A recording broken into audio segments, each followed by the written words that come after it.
First, crystallize your top 3 whys. So I would say write down a list of your top 20 reasons you want to go to business school and then delete the other 17. And, keep your top 3 and be very clear about why. You and I worked together at this point, I guess it was about 2.5 years ago. Yeah, Yeah. it was summer 2019, so coming up almost on 4. Yeah, yikes. Yikes, doesn't time fly here. So with that in mind, why don't you just tell everyone, where are you now? And then we'll go through some of your experiences at business school and how this process even started for the both of us. Yes, I'm currently the head of finance for TikTok in the e-commerce division in the US. And I've been here for a little over 7 months now. It's my second role after business school. I was a startup in that tech space for about a year before this. Jordan, I'm actually going to show things from the other side in the sense of you come with a very interesting background and quite different in some ways from some of the other people I've worked with. So when you came to me at this point, going back, like you said, almost 4 years ago, you had applied before, you had been rejected from some schools, you had been interviewed at HBS, you were not accepted at that point. You had also just switched jobs to, can I say Amazon? That's fine. Everything is all open. Yeah. So you had just switched up to really what was a great job, a fantastic job at Amazon. And you really said to me, you still definitely want to apply to business school. So you were applying probably with only about 8 months of when you had applied previously. And like I said, you would start a new job. So one of our first concerns was a recommendation. But before we even go into the details here, so tell me just about where you were in terms of your career and why business school made sense. And why did you even then immediately want to reapply? And so I thought, and especially in today's world, our careers will probably span into our mid-70s. Being 28 at the time, even though, the opportunity kept rising, I did see an extreme value both in the network as well as the educational component. So I know from the forefront that it was a necessary decision. So I decided to still make the step and apply at that point. Amazon was a great job. I really enjoyed it. I could have stayed there for far more many years, but I still thought, deferring would not be the right decision. And as you know, some programs are more age sensitive. So it was important to me to kind of get the ball rolling. So again, you applied. And how do you think the process went from that first time you applied to the second time you applied? And like I said, it was certainly less than a year. Yeah, so much more understanding of the process. I feel you know better than me than applying business school is an art and a science, and understanding how to do it is paramount. So I think understanding the process and how to better communicate my story, my narrative, and why business school made sense then was like a big shift. And it reflected across my essays, my recommendations, just also the way I thought about my resume and work experience. So having that in the back of my mind was really important, helping me be more successful, not just in applying for business school, but also be more crisp on the why for more personal reasons. You had a really fascinating background. I know we're a little bit out of order here, but maybe it's worth sharing your background, including you loved ancient Greek and Latin, if I remember correctly. Yeah, good memory. Yeah. So just fill in where you were coming from university forward. Yeah, so I studied at Cornell University in a very peculiar major called Industrial Relations. So you can think of like organizational behavior, HR management without into business.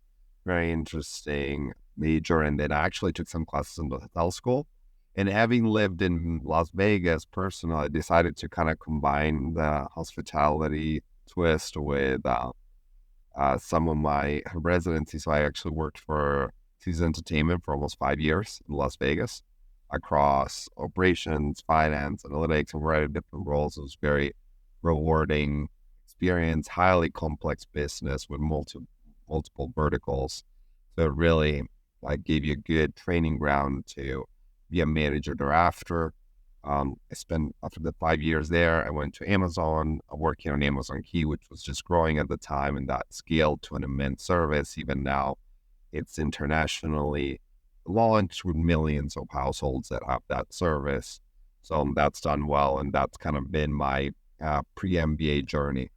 And Amazon Key is the service where essentially you give the Amazon delivery person a key, whether that's a virtual or an actual key, and they can then open up your house and leave the package. Am I understanding correctly? Yes, a house, apartment complex, and it makes it easier to do deliveries and provides a more safe experience. So That right, makes. you have stolen items and so on. And now, what do we take, if you don't mind taking us through sort of the first time you applied to business school, just what that process was like, and just you had a pretty good outcome after that first time, and then maybe compare it to how it went the second time and what the outcome was there. Yeah, I think I was very inexperienced with the MBA application process, let's say. The first time around, I kind of wrote the essays, just, did it all by myself, went for a more like spread the effort, kind of spray and pray kind of approach, applied to 8 schools. So it was very wide approach from that perspective.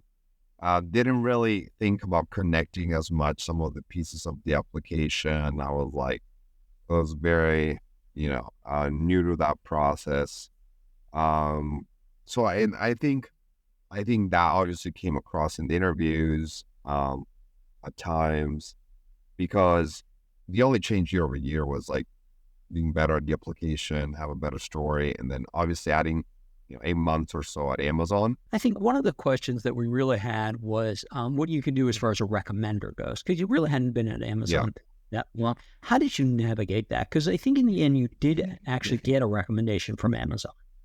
Yeah, so I had one from Caesars, one of my leaders, and then the second one was from the general manager of Amazon Key. I was very close to him for, we only worked together for 4 months. Not a long time. So I really, I was onboarding at the same time, but I really was his right-hand man and help him figure out like business model changes, help recruit, help figure out like best strategy, work on partnerships, and really just extend my reach beyond just being a finance leader in the organization. So I think that partnership was well seen, and it was very supportive of my move to business school. It was like, well, why are you even applying?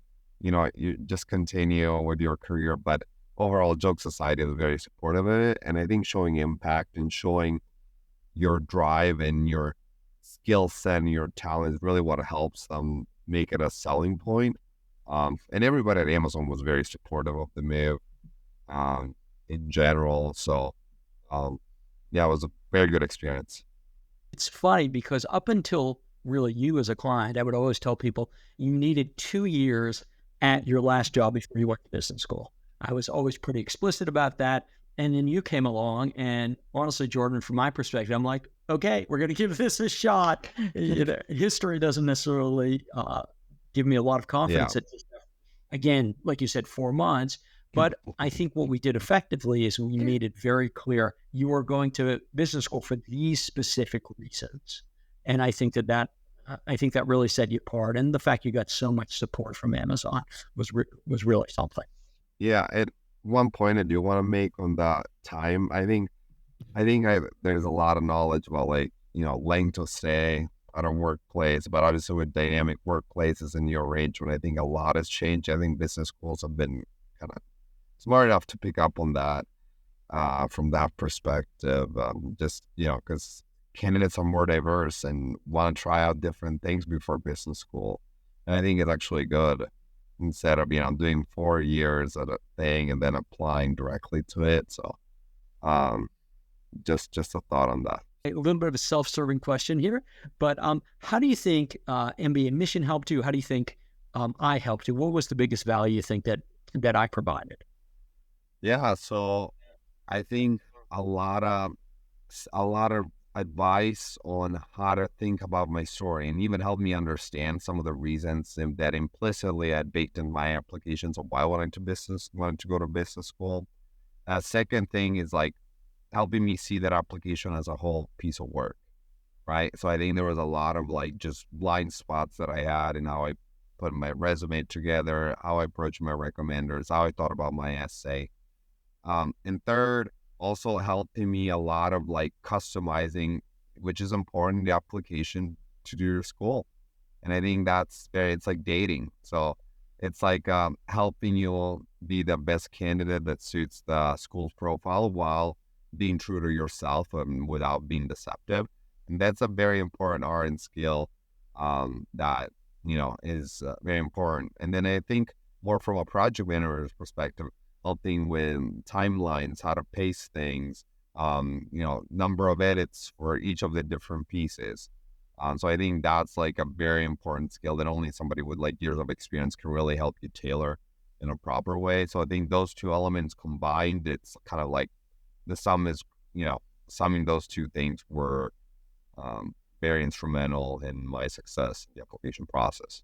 Perfect. Thank you, Jordan. And if you look back, or let me put it this way, if someone you're working with says that they're starting to think about business goals, what would you say to them in terms of how they should think about this process, how they should undertake the process as they go down this road?